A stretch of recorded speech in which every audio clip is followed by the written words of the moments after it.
नमस्कार, मी अक्षय पुन्हा एकदा तुम्हा सर्वांचं एडीएन बातमीपत्रात मनपूर्वक स्वागत करतोय।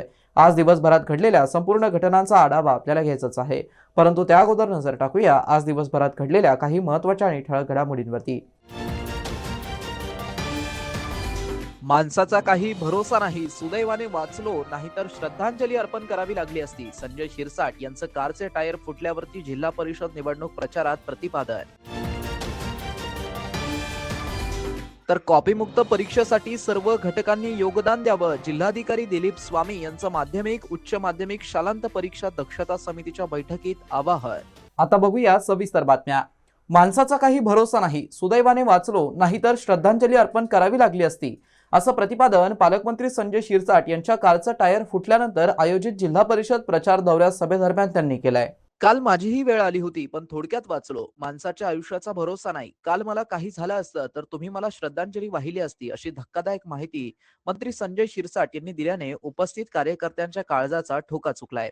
छत्रपती संभाजीनगर जिल्ह्यात जिल्हा परिषद पंचायत समिती निवडणुकांची रणधुमाळी सुरू असून शिंदे गटाचे अधिकाधिक उमेदवार निवडून आणण्यासाठी मंत्री संजय शिरसाट यांनी कंबर कसली आहे। लागोपाठ त्यांच्या प्रचार सभा होत आहेत, अशातच त्यांना सामोरं जावं लागलेल्या दुर्दैवी घटनेविषयी त्यांनी माहिती समोर आल्याने शिंदे गटात खळबळ उडाली आहे। बजाजनगरातील प्रचार सभेत मंत्री संजय शिरसाट थोडक्यात म्हणाले की अजितदादा अचानक गेले, कुणाला वाटलं तरी होतं का? काल माझीही वेळ आली होती, थोडक्यात वाचलोय, मी सगळ्यांना सांगतो, आजचा दिवस चांगला जाऊ द्या, उद्याची चिंता करू नका। गाडी खड्ड्यात आदळली आणि गाडीचे डाव्या साईडचे दोन्ही टायर फुटले।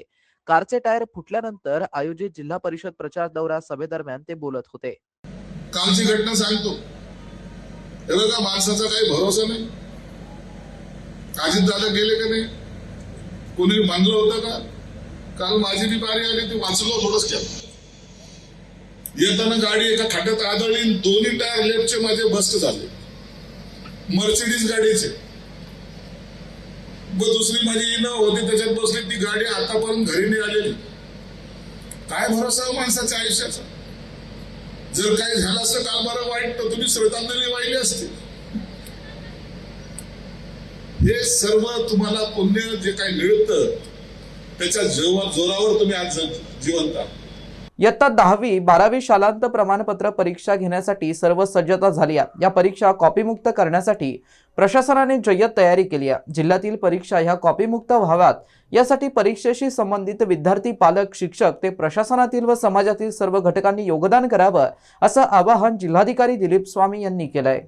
इयत्ता 10वी व इयत्ता 12वीच्या परीक्षा होऊ घातल्यात। या परीक्षांच्या पूर्वतयारीसाठी शालांत परीक्षा दक्षता समितीची बैठक आज जिल्हाधिकारी कार्यालयामध्ये पार पडली आहे।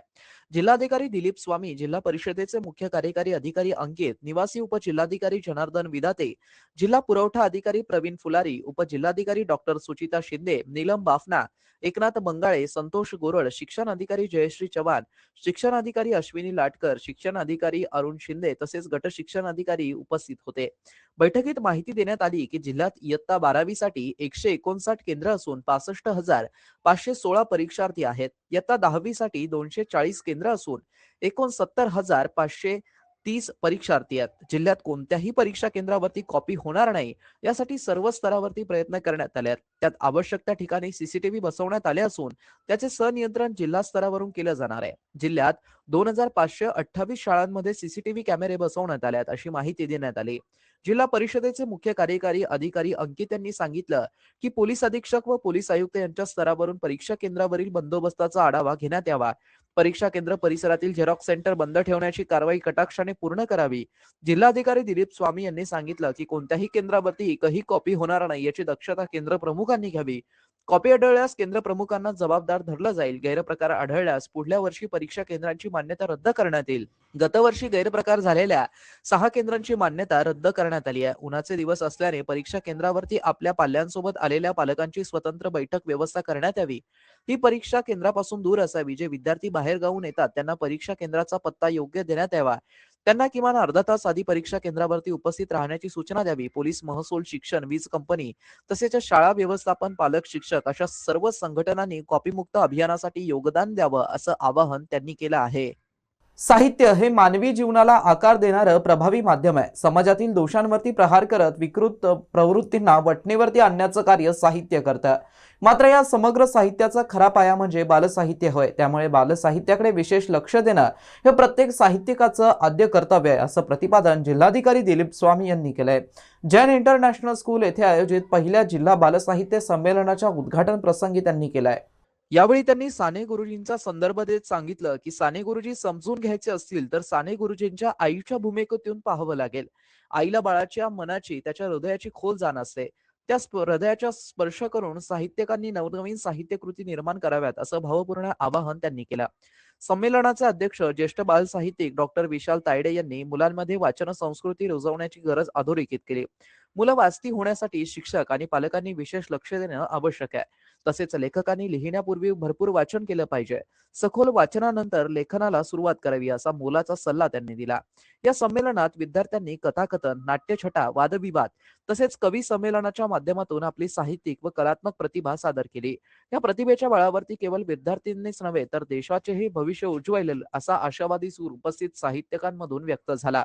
संमेलनाचे स्वागताध्यक्ष तथा शिक्षण अधिकारी अश्विनी लाटकर पानसरे यांनी शिक्षकांसोबतच विद्यार्थ्यांसाठीही साहित्य संमेलनाची चळवळ अधिक बळकट करण्याचा निर्धार व्यक्त केला.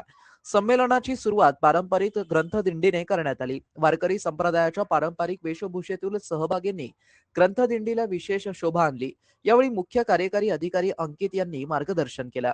संमेलनास प्रादेशिक विद्या प्राधिकरणाच्या संचालिका शैलजा दराडे, डाएटचे प्राचार्य डॉक्टर राजेंद्र कांबळे, वरिष्ठ अधिव्याख्याता डॉक्टर सुनीता राठोड, प्राथमिक शिक्षण अधिकारी जयश्री चव्हाण यांची प्रमुख उपस्थिती होती. कथाकथन सत्राच्या अध्यक्षस्थानी डॉक्टर हबीब भंडारे होते. उपशिक्षणाधिकारी दीपाली थावरे, शिक्षण विस्तार अधिकारी दिलीप चौरे यांची प्रमुख उपस्थिती होती. नाट्यछटा सत्राचे अध्यक्ष रमेश ठाकूर होते तर उपशिक्षणाधिकारी सीमा मेहत्रे आणि कवी सुनील डोके प्रमुख म्हणून उपस्थित होते. वादविवाद सत्राचे अध्यक्ष, व्याख्याते व लेखक डॉक्टर संजय गायकवाड होते तर शिक्षण विस्तार अधिकारी दिलीप शिरसाट यांची प्रमुख उपस्थिती होती.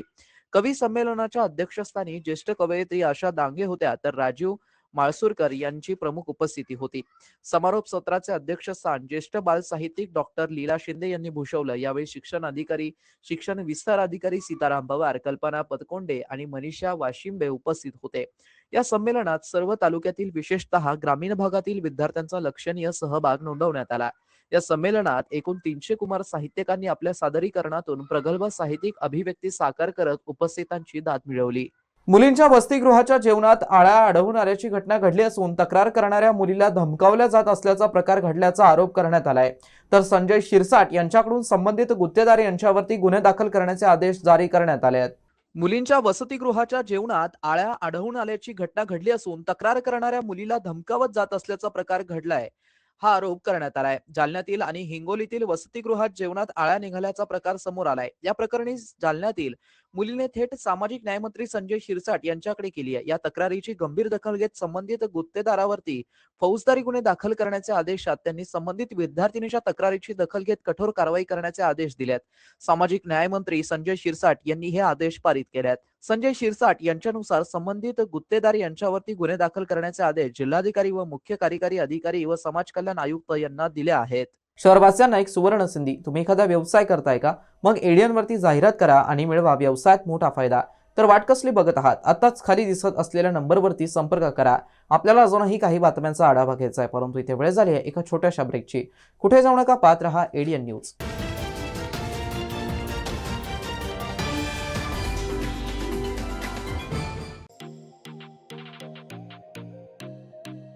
शहराच्या मध्यवर्ती भागामध्ये व्यवसाय सुरू करण्याची एक सुवर्ण संधी.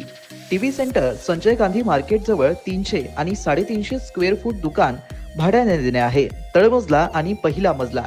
संपर्क 8087771808.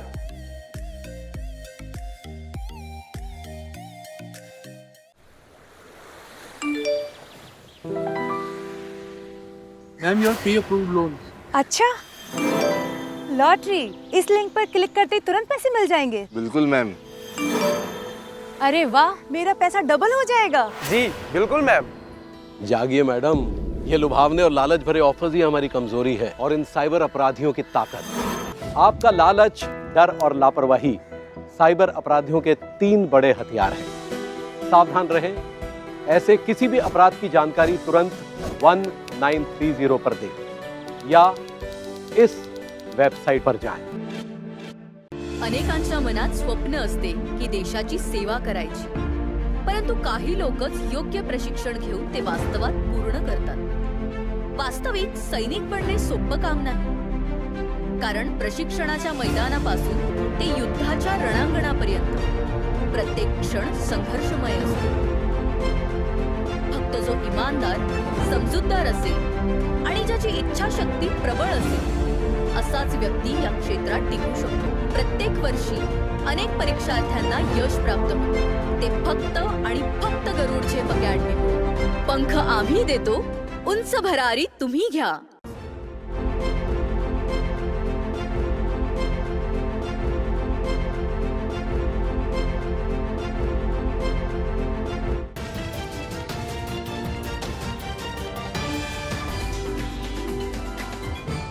ब्रेकनंतर पुन्हा एकदा स्वागत। आपण बघत आहात एडीएन बातमीपत्र।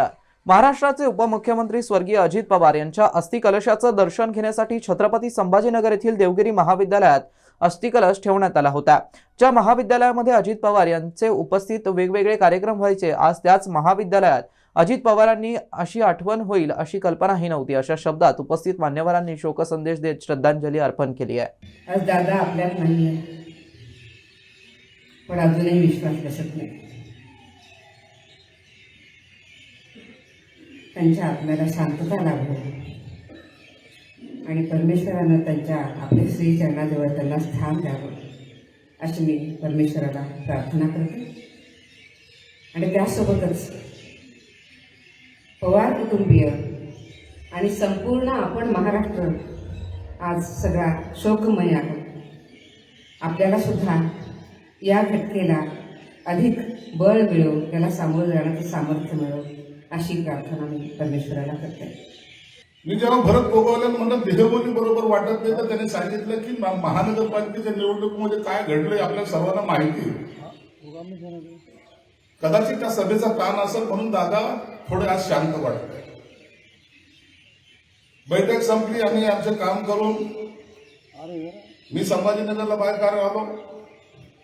रात्री पोहोचायला उशीर झाला। सकाळी फोन जेव्हा वाजायला लागले त्या टायमाला थोडं टाळायचा प्रयत्न केला, परंतु एकाने दरवाजावर बेल दाबलीच आणि सांगितलं की फार मोठी दुर्घटना घडली, दादा गेले। एक पिक्चर जसा समोर यावा ना नजरेसमोर, तसं दादाचं सगळं त्यांच्याबरोबर असलेले आपले संपर्क, त्यांच्याबरोबर भेटणं, त्यांच्याबरोबर बोलणं, हे सर्व डोळ्यासमोर येत होतं। आणि दादा गेले हे कसं काय होऊ शकतं, आणि जे टीव्हीवर पाहिलं जे दृश्य होतं ते इतकं अंगावर शहारे अंगावर। मंत्रिमंडळात काम करत असताना अनेक वेळेस त्यांच्याकडे जायचा योगाला। जसं आता सांगितलं की मंत्री असल्यामुळे आमच्या विभागासाठी निधी मागण्याकरता आणि अनेक गोष्टी करता। मी एकदा त्यांची वेळ मागितली होती, मला सकाळची 8 वाजताची वेळ दिली होती आणि 7:45 वाजताच त्यांच्या ऑफिसमधून फोन आला की साहेब तुमची वाट बघतात। मी पण म्हटलं बांगल्याच्या बाहेरच आहे, आलो 1 मिनिटात। सांगण्याचं एकच की अतिशय वेळेचे महत्त्व राखणारे आणि कणखर असं मी 3 कामं घेऊन गेलो होतो। त्यांनी मला सांगितलं सावे तुझं हे काम होईल, हे होईल, हे नाही होणार। 3 कामामध्ये 2 डिपार्टमेंटचं होतं, एक आपल्या छत्रपती संभाजीनगरच्या स्टेडियमचा विषय होता। क्रीडा क्षेत्रामध्ये चांगलं काम करावं, तर मी म्हटलं दादा गरवारे स्टेडियमला मला रिनोव्हेट करायचं आहे। दादा म्हणजे ते महापालिकेचं ते नको करू, तू नवीन स्टेडियम तर कर, मी तुला 150 कोटी रुपये देतो। म्हणजे इतक्या एखाद्या गोष्टीला जी काय असेल ते एकदम स्पष्टपणे सांगणं अशी त्यांची भूमिका होती। मी ही अनेक वर्षापासून 5 टर्म आमदार असल्या कारणाने, मंत्री 4 वेळेस बनल्या कारणाने, अनेक वेळेस त्यांचा आमचा राजकारणाचं असेल, समाजकारणाचं असेल, वित्त विभाग असल्या कारणाने, जिल्ह्याचे पालकमंत्री म्हणून प्रत्येक वेळेस त्यांच्याकडे यायचं आणि त्यांनी मन भरून दिलखुश सर्वाला निधी देण्याचं काम केलं. जशा पद्धतीने जीवनभर काम केलं तशाच पद्धतीने ते देवाजवळ गेले. मी माझ्यातर्फे, माझ्या मतदारसंघातर्फे त्यांना भावपूर्ण श्रद्धांजली आहे. त्यांनी नेहमी त्यांच्या याच्यात सांभाळलं आणि शब्दाच्या मर्यादा त्यांनी सांभाळल्या. जरब असेल, जरब त्यांची खूप होती. अधिकारी सांगतात, पण अधिकारी पण हे सांगतात की आम्ही घाबरायचो, पण आमचं चांगलं काम असतं तर आमचं कौतुक करायचं. कौतुक पण ते करायचे. एकदा अशीच घटना घडली सभागृहामध्ये. मी अध्यक्ष असताना आमचे एक माजी आमदार निधन पावले. आता सकाळी सकाळी कलेक्टरचा फोन आला की निधन झालं आणि सकाळी विषयपत्रिकावर तो विषय पण आला. पण सभागृह चालू होईपर्यंत त्यांचं काही अंत्यविधी झालेली नव्हती. आता ते श्रद्धांजलीचा विषय आला त्यावेळेला दादाने उभं राहून मला विचारलं, अध्यक्ष महाराज, अंत्यविधीच्या आधी श्रद्धांजली चालते का? मी त्यांना म्हणलं की निधन झाल्यावर कधी चालते. परवा ती गोष्ट मला आवर्जून लक्षात राहिली एवढ्यासाठी की दादाचं इकडे निधन झालं, त्यांचे दुसऱ्या दिवशी अंत्यसंस्कार झाले, पण 10 वाजेपासून निधी त्यांचं हे चालूच होतं, श्रद्धांजली वाहणं. गाडीत बसता बसताच एकदम धावत आला. दादा गेले ट्रेन ॲक्सिडेंट झाला. इमिडिएटली आम्ही त्या ठिकाणी परत येऊन बसलो, सगळी माहिती घेतली आणि अक्षरशः त्या ठिकाणी दादाच्या सगळ्या आठवण लागल्या. दादा एक जबरदस्त व्यक्तित्व, कणखर नेतृत्व, सर्व लोकांना घेऊन जाणारे. कधीही दादांनी जातीवाद केला नाही, सर्वांना घेऊन बरोबर त्या ठिकाणी जायचे. आणि असं असताना दादा गेले कसे आणि सगळी माहिती घेतल्यानंतर आम्ही 3 दिवस त्या ठिकाणी प्रोग्राम, 3 दिवसात प्रचाराचे दौरेच रद्द केले. इकडे आल्यानंतर समजलं की दादांचं असं म्हणजे जास्त माहिती, परंतु मग दादांच्या आठवणी खूप आहे. दादांच्या आठवणी आपण सगळे सांगत होतो की अनेकांना मान्यवरांना बोलायचं आहे. फक्त काही आजमीच्या काही ओळी मी आपल्यासमोर मांडतो, बाकी काही अनुभव वगैरे सांगणार नाही. रहने को सदा दहर में आता नहीं कोई, रहने को सदा दहर में आता नहीं कोई, तुम जैसे गए ऐसे भी जाता नहीं कोई. डरता हूं कहीं खुश्क न हो जाए समंदर, राख अपनी कभी आप बहाता नहीं कोई.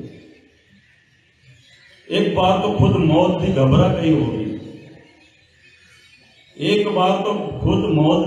गई होगी, यूं मौत को सीने से लगाता नहीं कोई. माना कि उजालों ने तुम्हें दाग दिए थे, यानी करो झाले दादावर. माना कि उजालों ने तुम्हें दाग दिए थे, बेरात घरे शम अब बुझाता नहीं कोई. साकी से गिला था तुम्हें मैं खाने से शिकवा, अब जहर से भी प्यास बुझाता नहीं कोई. हर सुबह हिला देता था जंजीर जमाना, क्यों आज दीवाने को जगाता नहीं कोई. आरती तो उठा लेते सब अश्क बहा के, नाज दिले बेताब उठाता नहीं कोई, दादांना आदरपूर्वक श्रद्धांजली. अंतकाळी विठो अम्माशी पावला, गुप्त झाला तुका कुडीसे. या जगद्गुरु तुकोबाराच्या अभंगाप्रमाणे अजितदादा आपल्याकडून एका क्षणात निघून गेले. या जाण्याने तुमच्या, माझ्या, आपल्या सर्वांच्या आयुष्यामध्ये किंबहुना या महाराष्ट्राच्या कामकाजामध्ये मोठी खिंड पडली, मोठं नुकसान आपल्या सर्वांचं झालं, ही वस्तुस्थिती आहे. मी माझ्या परिवाराच्या वतीने, आपल्या सर्वांच्या वतीने तथा जालना संभाजीनगर लोकसभा मतदारसंघाच्या वतीने दादांना भावपूर्ण श्रद्धांजली अर्पण करतो. महाराष्ट्रातील क्रीडा चळवळीचे आधारस्तंभ महाराष्ट्र ऑलिम्पिक संघटनाचे अध्यक्ष तथा माजी उपमुख्यमंत्री दिवंगत अजितदादा पवार यांना श्रद्धांजली अर्पण करण्यासाठी छत्रपती संभाजीनगर ऑलिम्पिक असोसिएशनच्या वतीने आज भावपूर्ण शोकसभेचं आयोजन करण्यात आलं होतं.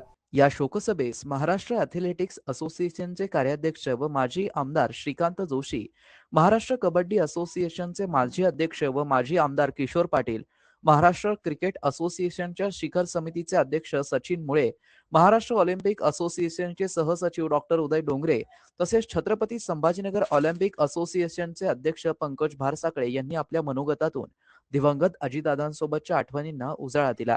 या शोकसभेच्या आयोजनात छत्रपती संभाजीनगर ऑलिम्पिक असोसिएशन व संलग्न विविध क्रीडा संघटनांचे पदाधिकारी व सदस्यांचा सक्रिय सहभाग लाभला.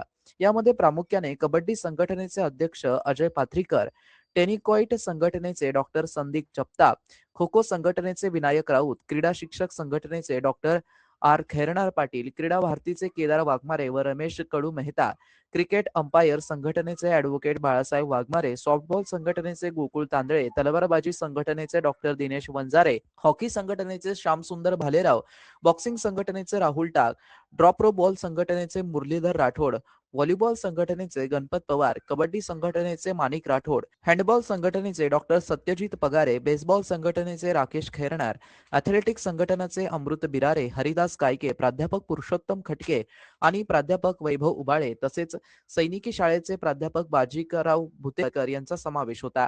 तसेच क्रीडा उपसंचालक या कार्यालयातील अधिकारी, शिवछत्रपती पुरस्कार प्राप्त विजेते आनंद थोरात व स्वप्नील तांगडे, क्रीडा अधिकारी तेजस कुलकर्णी, डॉक्टर व रामकुमार यादव, क्रीडा मार्गदर्शक शिल्पा नेने, क्रीडा प्रबोधिनीच्या प्राचार्या पूनम नवगिरे उपस्थित होत्या.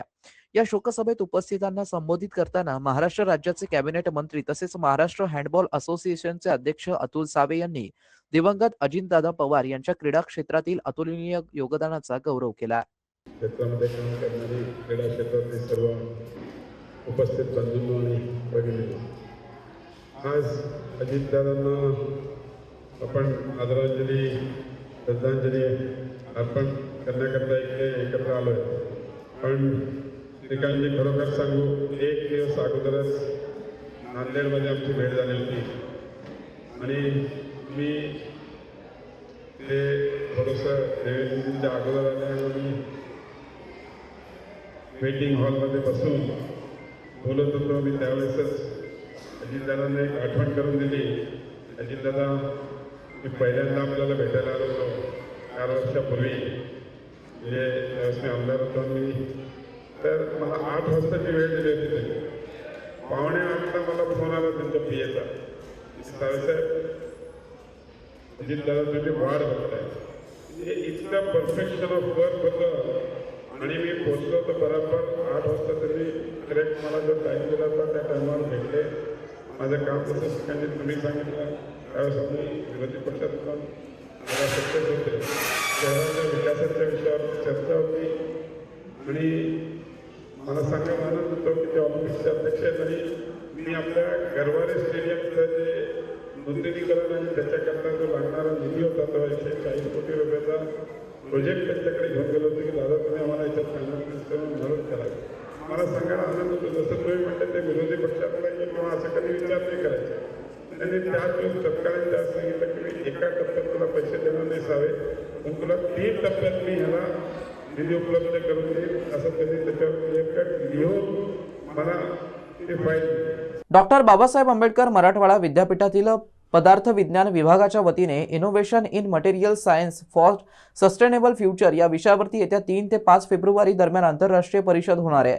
विभागातील वरिष्ठ प्राध्यापक तथा विज्ञान व तंत्रज्ञान विद्याशाखेचे अधिष्ठाता डॉक्टर महेंद्र शिरसाट यांच्या गौरवार्थ सदर परिषदेचं आयोजन करण्यात आलं असल्याची माहिती प्रकुलगुरू डॉक्टर वाल्मिक सरोदे यांनी पत्रकार परिषदेत दिली आहे. डॉक्टर बाबासाहेब आंबेडकर मराठवाडा विद्यापीठ Chhatrapati Sambhajinagar, department of physics आणि इलेक्ट्रॉनिक्स या विभागाच्या वतीनं आंतरराष्ट्रीय परिषदेचं आयोजन 3 आणि 5 फेब्रुवारी 2026 या दरम्यान विद्यापीठामध्ये करण्यात आलेला आहे. विद्यापीठातील आमचे अधिष्ठाता senior professor M D Shirsat यांच्या फेलिसिटेशनच्या निमित्तानं अशा प्रकारची आंतरराष्ट्रीय परिषद विद्यापीठात ठेवण्यात आलेली आहे. या परिषदेमध्ये innovations in material science for sustainable future या महत्त्वपूर्ण विषयावर 3 आणि 5 फेब्रुवारीच्या दरम्यान ही परिषद त्या ठिकाणी होणार आहे. उद्घाटन आणि समारोपासाठी आंतरराष्ट्रीय दर्जाचे शास्त्रज्ञ या परिषदेमध्ये त्या ठिकाणी सहभागी होणार आहेत. शहरातील, मराठवाड्यातील आणि महाराष्ट्र राज्यातील सर्व संशोधक विद्यार्थी, प्राध्यापक या ठिकाणी या परिषदेमध्ये त्या ठिकाणी सहभागी होणार आहेत. 450च्या जवळजवळ त्या ठिकाणी संशोधक, प्राध्यापक आणि विद्यार्थी या परिषदेमध्ये त्या ठिकाणी सहभागी होणार आहेत. आणि औरंगाबाद शहरातील आणि महाराष्ट्र राज्यातील ते प्रामुख्याने फिजिक्स आणि मटेरियल सायन्सवर काम करण्याची काही मंडळी आहे याच्यामध्ये त्या ठिकाणी सहभागी होणार आहेत. तर या निमित्तानं चर्चा होऊन त्याचा आउटकम आपण शासन आणि ज्या सायन्सच्या वेगळ्या प्रकारचे एजन्सी आहेत त्यांना आपण त्या ठिकाणी पाठवणार आहोत.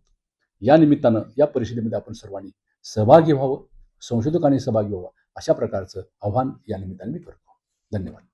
डॉक्टर बाबासाहेब आंबेडकर मराठवाडा विद्यापीठाच्या भौतिकशास्त्र आणि इलेक्ट्रॉनिक्स विभागाच्या वतीने 3 दिवसीय इंटरनॅशनल कॉन्फरन्सचं आम्ही आयोजन करत आहोत. ही कॉन्फरन्स फेब्रुवारी 3 ते 5च्या दरम्यान आम्ही घेत आहोत. या मेन विद्यापीठामध्ये भौतिकशास्त्र विभागामध्ये मटेरियल सायन्स या क्षेत्रामध्ये ज्या पद्धतीचं रिसर्च चाललंय ते रिसर्च म्हणजे ॲडव्हान्स मटेरियल्स जे सस्टेनेबल फ्युचरसाठी जे मटेरियल्स आवश्यक आहेत त्या सर्व ॲडव्हान्स मटेरियलवर जगभरातील सायंटिस्टचं काय काम चालू आहे, प्राध्यापकांचं काय काम चालू आहे यावर अतिशय डिटेल चर्चा करण्यासाठी आपण हे 3 दिवसीय कार्यशाळेचं आणि आंतरराष्ट्रीय कॉन्फरन्सचं आयोजन करत आहोत. या कॉन्फरन्समध्ये जवळपास 15 देशातील प्राध्यापक आणि सायंटिस्ट पार्टिसिपेट करणार आहेत. जे 15ही प्राध्यापक आणि सायंटिस्ट हे अतिशय त्या विषयामध्ये मातब्बर अशी माणसं आहेत. युरोपियन युनियनमध्ये जे फंडिंगच्या वेगवेगळ्या ऑथॉरिटीज आहेत त्या ऑथॉरिटीजवर काम करणारे हे प्राध्यापक मंडळी आहेत. याचा मेन उद्देश असा आहे की ॲडव्हान्स मटेरियल्समध्ये जे काम चालू आहे ते सस्टेनेबल फ्युचरसाठी आपल्याला कसं वापरता येईल आणि आपल्या विद्यार्थ्यांना कुठल्या संधी उपलब्ध होतील त्यासाठी ही कॉन्फरन्स आम्ही आयोजित केलेली आहे. जवळपास 450 ते 500च्या दरम्यान विद्यार्थ्यांनी इथे रजिस्ट्रेशन केलेलं आहे. 300 पेक्षा जास्त विद्यार्थ्यांचे रिसर्च पेपर्स आलेले आहेत. त्यापैकी 72 रिसर्च पेपर्स आम्ही ओरल प्रेझेंटेशनला ठेवलेले आहेत आणि साधारणतः 250 रिसर्च पेपरचं पोस्टर प्रेझेंटेशनमध्ये आम्ही विद्यार्थ्यांना संधी देणार आहोत. शेवटी पुन्हा एकदा नजर टाकूया आज दिवसभरात घडलेल्या काही महत्त्वाच्या आणि ठळक घडामोडींवरती. माणसाचा काही भरोसा नाही, सुदैवाने वाचलो नाहीतर श्रद्धांजली अर्पण करावी लागली असती. संजय शिरसाट यांचं कारचे टायर फुटल्यावरती जिल्हा परिषद निवडणूक प्रचारात प्रतिपादन. तर कॉपीमुक्त परीक्षेसाठी सर्व घटकांनी योगदान द्यावं, जिल्हाधिकारी दिलीप स्वामी यांचं माध्यमिक, उच्च माध्यमिक शालांत परीक्षा दक्षता समितीच्या बैठकीत आवाहन. आणि याबरोबरच हे बातमीपत्र इथे संपलं. पुन्हा भेटूया पुढील बातमीपत्रात. तोपर्यंत पाहत रहा आपल्या हक्काचं बातमीपत्र ADN न्यूज.